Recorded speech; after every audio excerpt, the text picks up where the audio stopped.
3 సంవత్సరాల నుంచి Russia Ukraine మధ్య యుద్ధం ఎడతెరపకుండా జరుగుతూనే ఉంది. దీనికి సంబంధించి డొనాల్డ్ ట్రంప్ రెండోసారి అమెరికా అధ్యక్షుడైన తర్వాత కాస్త సాంత్వన దొరుకుతుందన్న భావన వస్తోందన్నమాట. ఈ సమయంలో ఇప్పుడు ఒక కొత్త విషయం బయటకు వచ్చింది. అదే రష్యాలోని కర్క్స్ ప్రాంతం. మనందరికి తెలుసు, రష్యాకు సంబంధించిన ఒక ప్రాంతం కర్క్స్ అనే ప్రాంతంలో ఉక్రెయిన్ ట్రూప్స్ ఉన్నాయన్నమాట. ఉక్రెయిన్ వాళ్ళు స్వాధీనం చేస్తున్నారు కొంతవరకు ఆ ప్రాంతాన్ని. దానికి సంబంధించి కర్క్స్లో ఉన్న ఉక్రెయినియన్ ట్రూప్స్, ఉక్రెయినియన్ బలగాలు ఎవరైతే ఉన్నారో, ఉక్రెయినియన్ సేనలు ఏవైతే ఉన్నాయో దాన్ని ప్రొటెక్ట్ చేయాలని చెప్పి వాళ్ళని చంపొద్దు అని చెప్పి డొనాల్డ్ ట్రంప్ రీసెంట్గా సోషల్ మీడియా ద్వారా చెప్పారనమాట.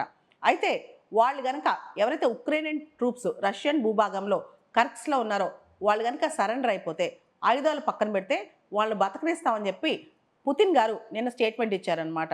మనందరికి తెలుసు, కర్క్స్ ప్రాంతాన్ని స్వాధీనం చేసుకున్న ఉక్రెయిన్ సేనలు కనుక ఆయుధాలు వీడి లొంగిపోతే ప్రాణాలతో ఉంటారని చెప్పి రష్యా అధ్యక్షుడు పుతిన్ హెచ్చరించారు. ఇలాంటి హెచ్చరికలు పుతిన్ రెగ్యులర్గా చేస్తూనే ఉంటారు. పశ్చిమ రష్యా, వెస్ట్రన్ రష్యాలో ఈ కర్క్స్ ప్రాంతం ఉందన్నమాట. దీన్ని ఉక్రెయిన్ సేనలు ఆక్రమించాయి. అయితే ఉక్రెయిన్ వాళ్ళని బయటకు వెళ్ళిపోమని చెప్పి పుతిన్ గట్టి వార్నింగ్ ఇచ్చారు. దానికి సంబంధించి డొనాల్డ్ ట్రంప్ కూడా ఈ ఇష్యూలో ఇన్వాల్వ్ అయ్యారు. మనందరూ తెలుసు, లాస్ట్ వీక్లో సౌదీ అరేబియాలో అమెరికా రష్యా మధ్య చర్చలు స్టార్ట్ అయ్యాయి ఉక్రెయిన్ వార్కి సంబంధించి.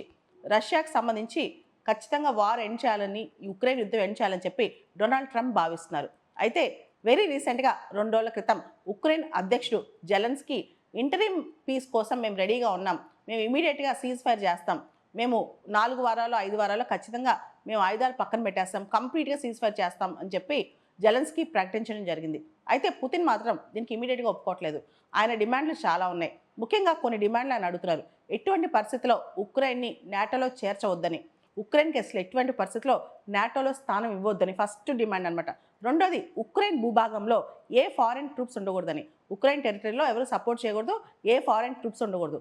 మూడోది, రష్యా ఉక్రెయిన్లో ఏదైతే ఆక్యుపై చేసిందో కొన్ని ప్రాంతాలు, అంటే 10 సంవత్సరాల క్రితమే క్రిమియాను ఆక్యుపై చేసింది, ఆ తర్వాత డొనెట్స్క్, లుహాన్స్క్ ఇలాంటి ప్రాంతాలన్నీ ఆక్యుపై చేసింది. అంటే ఇప్పుడు దాదాపు 20% ఉక్రెయిన్ భూభాగం రష్యా చేతిలో ఉంది. ఇది నేను ఇంకెవ్వను, ఎలాంటి పీస్ వచ్చినా సరే ఈ భూభాగాన్ని మీరు గుర్తించాలన్నట్టు రష్యా ప్రకటిస్తోంది. ఇవన్నీ పక్కన పెడితే ఇంకో పక్క యూరోప్లో ఒక సెక్యూరిటీ డైలమా స్టార్ట్ అయింది.